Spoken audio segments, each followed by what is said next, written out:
అలాంటి నేను ఎప్పుడు కూడా వెంకటేశ్వర స్వామి మా ఇంటి దైవం.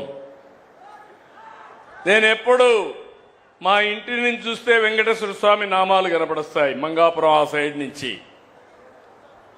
అలాంటి వెంకటేశ్వర స్వామికి అపచారం చేసే పరిస్థితి ఈ మధ్యలో మీరు చూస్తున్నారు.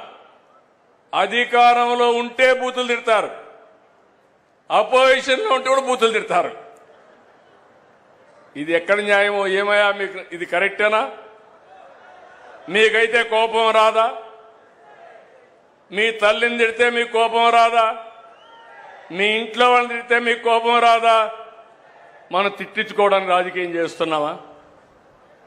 బాధ, ఆవేదన, లెక్కలేనితనం, ఆంబూతులు మారిగా తయారైపోయారు. ఒకసారి